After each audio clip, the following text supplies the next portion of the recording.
Welcome to Synapses. I'm Gökçe Özdemir, a biomedical scientist specialized in neuroscience, and Synapses is a bridge to make medical science more understandable for everyone.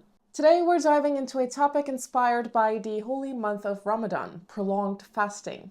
Ramadan fasting is a deeply spiritual practice. It's observed by millions around the world. But beyond its religious significance, it also presents an opportunity to explore the science behind fasting, metabolism, and long-term health effects. However, I want to begin with an important note. Ramadan fasting is unique in its structure, purpose, and intention. Unlike intermittent fasting or caloric restriction, its primary goal is not physical health, but spiritual discipline, self-restraint, and empathy. When discussing the scientific aspects of fasting today, I want to be clear that comparisons to other forms of fasting are made with the intent of understanding basic physiological effects, not to diminish or redefine Ramadan's significance.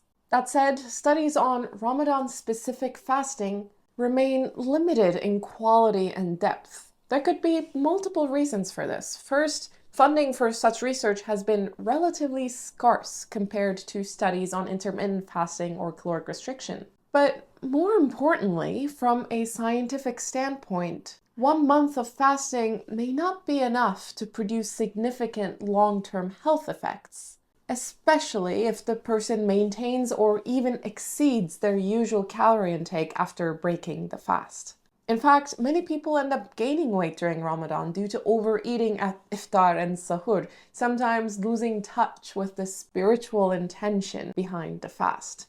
So, in order to fully explore the science of fasting, we will rely on well-established research on intermittent fasting and caloric restriction. These approaches have been extensively studied, with mounting evidence on their effects on metabolism, brain function, and longevity. While Ramadan fasting itself may not always lead to sustained health improvement, perhaps its deeper purpose is to inspire a lasting shift in our eating habits, one that extends beyond the month of Ramadan and into a lifestyle of mindful nourishment. To understand fasting's effects, we need to compare two metabolic states, the fed state and the fasting state. When we eat, the body enters the fed state, where glucose from carbohydrates serves as the primary energy source. Many people associate glucose with sugar in desserts, but in reality, all carbohydrates, whether sweet or savory, break down into glucose. This includes bread, rice, pasta, potatoes, and even more vegetables. And this is a good place for a quick crash course on basic organic chemistry.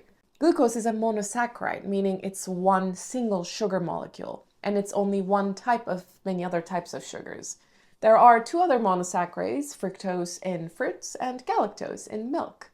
From there are the disaccharides or desaccharides, the double sugar molecules, and it goes on from there. And when it comes to processing or storing the excess, the body does not distinguish between a spoonful of sugar and a slice of bread. All carbohydrates are converted into the same fuel, to the simplest form, and that's glucose. And what we refer to as blood sugar is also glucose. What glucose is for carbs, amino acids are for proteins, and fatty acids and glycerol are for fats. These are our basic ingredients in the chemistry of life, our building blocks. Now, back to eating or fasting. And by the way, any fasting in these studies lasts usually between 12 to 24 hours. Animal studies usually do alternate day fasting for several months.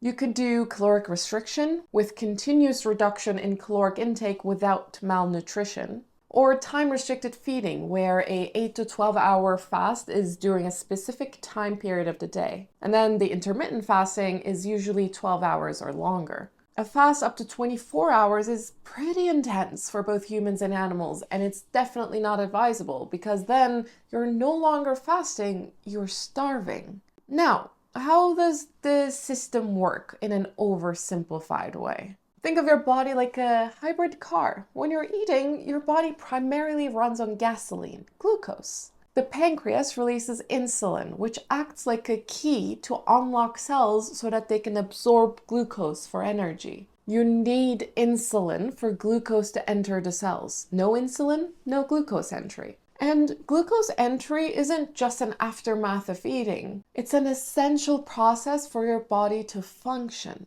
If, hypothetically, glucose couldn't enter the cells, that will be a quick path to organ failure. Cells will starve, the body won't be able to produce any energy, it will acutely cause fatigue, confusion, and weakness. And without any glucose available, the body will try to compensate by breaking down muscle and fats to make new glucose. This is called gluconeogenesis, generating new glucose. These backup systems will keep you alive for a while, but ultimately, blood chemistry will change by lethal amounts and organ failure will set in. And these are potential scenarios with diabetes, especially type 1 diabetes, where the body can't produce any insulin. So glucose can't enter the cells, and the levels of glucose keep increasing in the blood. It accumulates, which has its own peculiar effects on top of energy depletion of cells starved of glucose. The other end of the spectrum is excess of glucose that enters the cells. But it's more than you need, so it has to get stored. This happens in two main ways: short-term storage in the liver and muscles as glycogen, or long-term storage as fat. Imagine glycogen as a small, accessible battery pack, while fat is the larger energy reservoir, like a backup generator. During fasting, glycogen stores are used up for quick and easy glucose access. Once glycogen stores are depleted, the body shifts to burning fat. This process, called lipolysis, breaks down stored fat into fatty acids and ketones, which serve as an alternative source of fuel, especially for the brain. This is like switching from gasoline to an electric battery. While the transition may feel uncomfortable at first, often leading to symptoms like fatigue and headaches, the body eventually adapts and becomes more efficient at using fat as fuel. In the absence of glucose, this is an adaptive mechanism to preserve muscle mass. This metabolic flexibility is a key reason why fasting and caloric restriction have been linked to longevity and disease prevention.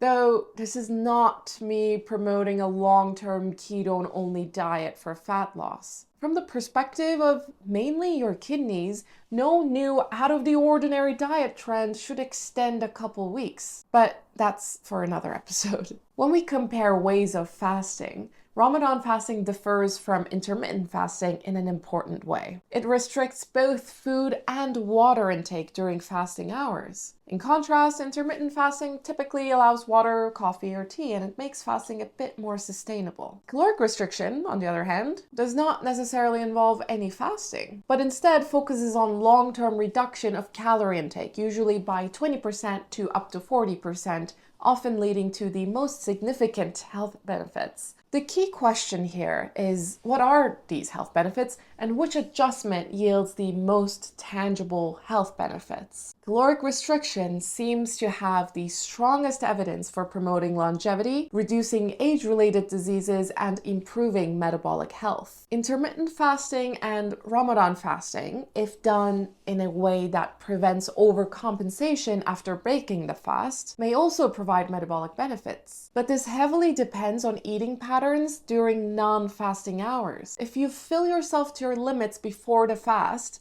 sleep during the majority of the fast, and again eat to your limit after the fast, this pattern is likely to do the opposite for your health. And a significant difference between Ramadan fasting and others is also that the religious context of Ramadan brings about additional rules, such as not drinking any alcohol during the whole month of Ramadan. Smokers also can't smoke their poisons if they're fasting. And for anyone who formed habits around smoking and drinking, Ramadan becomes a great opportunity to rewire the brain around these addictions and train their will. And you might think that, oh, I thought Islam already doesn't allow for alcohol, so what's the thing about no alcohol during Ramadan only? Well, the reality is there are many Muslims who do drink alcohol, but when the month of Ramadan arrives, they stop for the whole month. Many people practice their religions differently. And for those who drink outside of Ramadan, like I said, this month becomes a good opportunity to detox. But again, the benefits of not drinking or not smoking, it all depends on what the person does after they break the fast. If you're smoking an entire day's worth of cigarettes between sunset and sunrise, well, When we get into the specifics of how the body reacts to fasting, as a neuroscientist, I will first highlight brain function.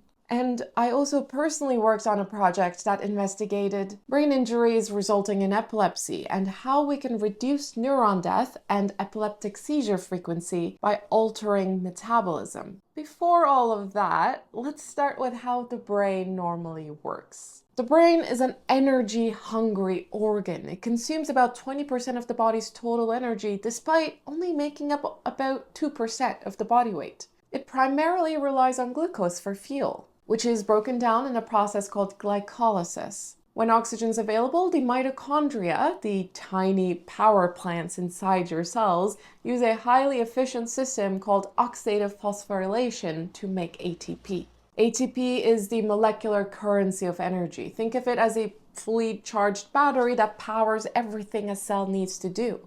However, oxygen that we hold dear and need for survival can be a double-edged sword. While it's essential to produce energy, it also produces reactive oxygen species, ROS, which is a type of toxic byproduct that can damage cells if not properly managed. This oxidative stress is like rust forming on metal. Over time, it wears down the cell's components. Under normal conditions, the body has antioxidant defenses to neutralize the ROS. But in disease states, these defenses can become overwhelmed. So what happens when the brain is injured or under stress? In conditions like traumatic brain injury or epilepsy, normal energy metabolism gets thrown off balance. After a brain injury, neurons often become damaged, inflamed, and unable to efficiently use oxygen for energy production. The brain compensates by ramping up glucose metabolism. But instead of following the usual oxygen-dependent oxidative phosphorylation process, it shifts to a backup system. This is like an emergency generator, less efficient but fast. And the shift produces more toxic byproducts by using glucose and produces lactate and reactive oxygen species, which can worsen inflammation over time. Similarly, in epilepsy, hyperactive neurons demand enormous amounts of energy, leading to excessive glucose consumption and metabolic stress. Overactive neurons fire too frequently, flooding the brain with electrical activity and producing an overabundance of ROS and excitotoxic chemicals like glutamate. Glutamate is a neurotransmitter that neurons use to activate each other, to talk. But in too high amounts, it becomes toxic, not only by directly affecting the cells, but also by messing with the red light, green light system of the traffic roads in your brain.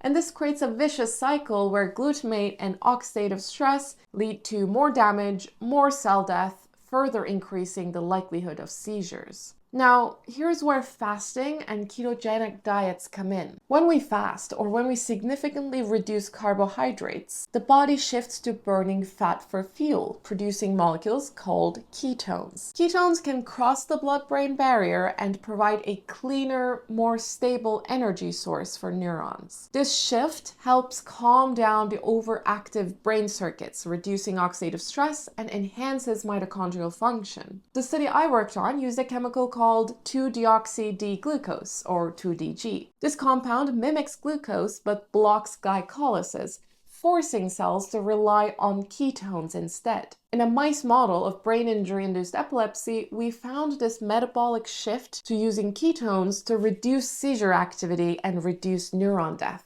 Studies like this can encourage fasting or ketogenic diets as a brain protective methods after injury. An epileptic brain is like a faulty electrical grid experiencing too many power surges. Too much uncontrolled electrical activity leads to seizures.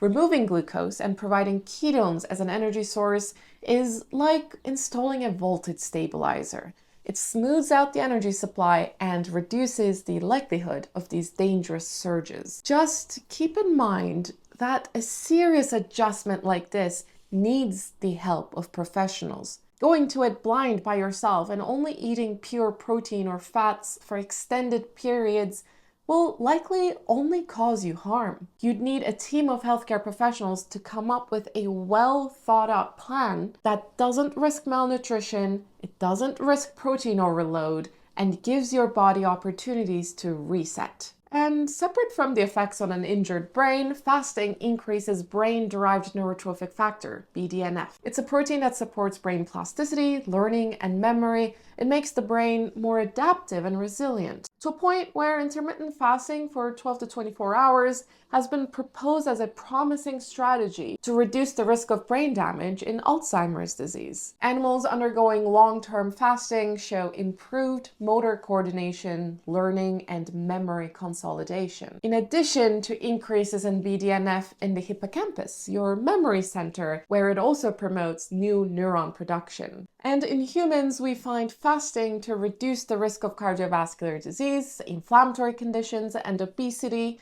all of which are associated with Alzheimer's pathology. Now, I'm far from saying that fasting is the answer to prevent Alzheimer's. There are way too many processes involved in diseases like Alzheimer's. Any intervention has to have very broad actions. And in someone who's already living with a rapidly progressing advanced dementia, fasting or caloric restriction is not a method you'll be advised to try. It will likely end up causing harm. To prevent muscle loss while fasting, your protein intake and exercise routine have to be balanced very carefully. In the case of progressed dementia, this won't be feasible. Now, how about beyond the brain?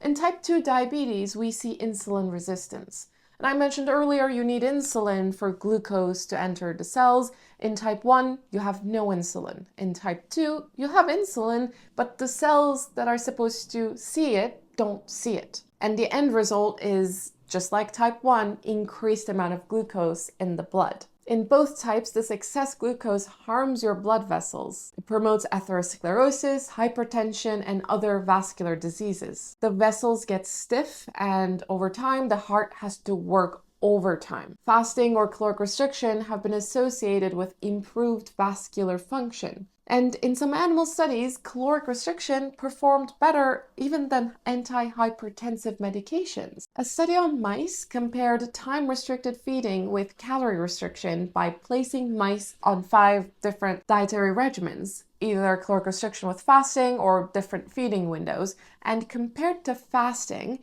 caloric restriction showed greater benefits in health markers and even increased lifespan of the mice. Let's tie this back to how we fast in Ramadan, free to eat any amount of food from sunset to sunrise. While this fasting period contributes to health and longevity benefits that come from caloric restriction, the unlimited eating allowance brings the daily intake to non-fasting levels, and this minimizes the effect on health or lifespan. In a study where mice were put on time-restricted feeding, they initially ate less in total to about caloric restriction amounts, 20% less, because they could only eat between certain hours. But in about 6 months of this regimen, they increased their caloric intake nearly to the same levels of non-fasting animals.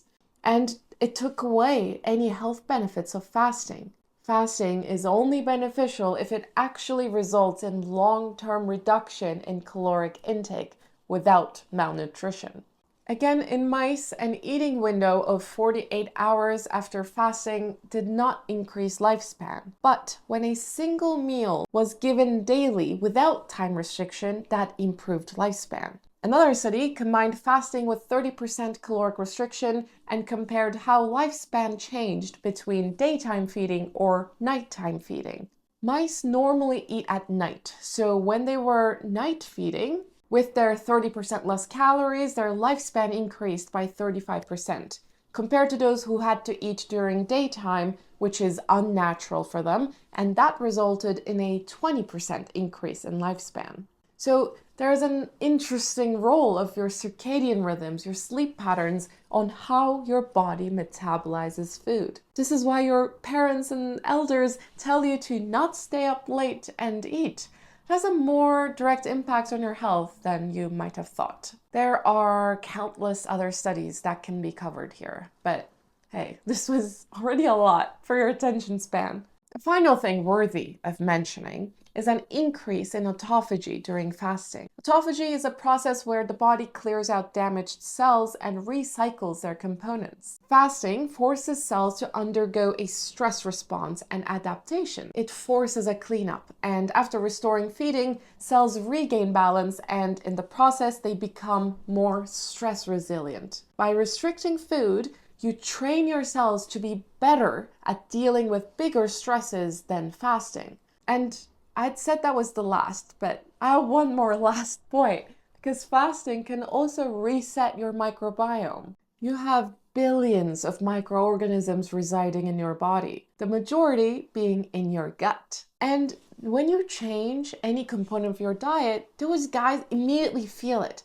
Say you introduce a new food group you haven't eaten for a while. After prolonged exposure, specific bacteria that digest that particular food will increase in their numbers. Say you stop eating a certain food group and the bacteria for that food will over time diminish their numbers. And their role goes much beyond digesting food. They have direct impact on your brain and body health. Any imbalance in certain bacterial strains are strongly associated with mental disorders like depression or autoimmune disorders or other metabolic conditions. We seem to be finding a link to the microbiome in all human conditions. So that means that deserves another episode.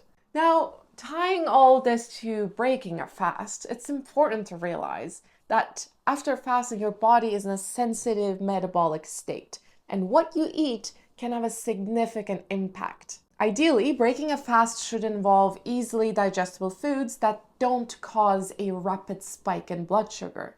Traditionally, dates and water can be used in Ramadan, which makes sense as dates provide natural sugars to restore energy while water replenishes hydration. Dates have sugar, but they also have high fiber, and with limited options, it's a very nutritious fruit. Beyond tradition, an optimal approach would include a balance of proteins, healthy fats, and fiber to stabilize blood sugar levels. A great start is something like a lentil soup, giving you hydration, protein, and fiber all at once. Highly processed foods, excessive refined sugars, or large portions of carbohydrates without fiber can lead to post-fasting fatigue, which happens because of a drop in blood sugar. It seems counterintuitive for sugar to drop, but it's real. It's called reactive hypoglycemia, also called postprandial hypoglycemia. And here's why it happens. When you eat refined carbs, blood sugar spikes too quickly. In response, your pancreas releases too much insulin to bring that too much of sugar into the cells.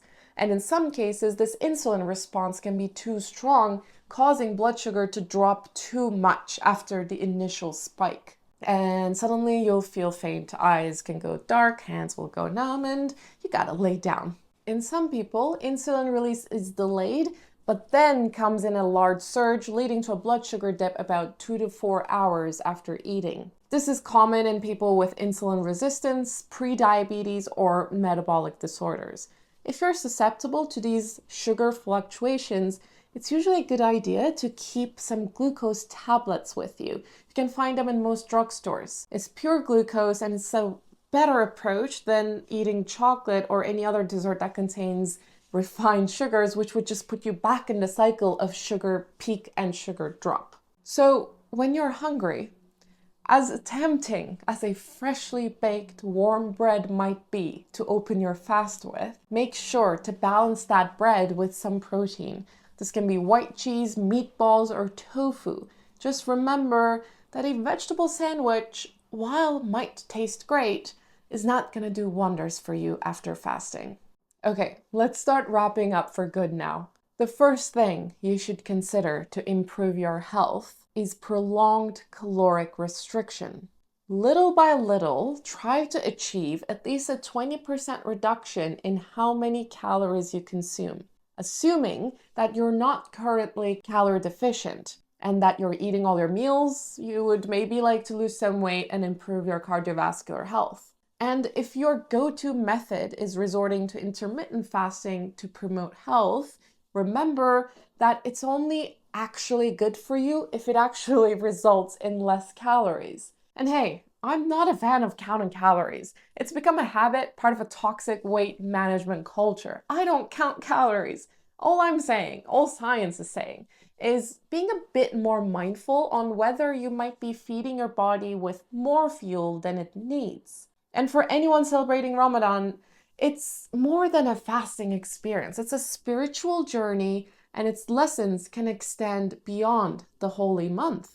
We've established that prolonged fasting, when done correctly, can have significant health benefits. However, the real takeaway may not be about short-term health effects during Ramadan, but about how fasting can inspire long-term mindful eating habits. Perhaps the wisdom behind Ramadan fasting lies not just in its discipline, but in the way it encourages us to reflect on our relationship with food. If we can take this mindset and apply it throughout the year, eating less, nourishing our bodies with intention, and maintaining metabolic health, we may find that both science and spirituality guide us toward a better way of living. That's it for today's episode. If you enjoyed this, please make sure to subscribe. And if you have thoughts or experiences regarding fasting, please feel free to share them with us. Until next time, stay curious, stay informed, and take care of your body and mind. Santé!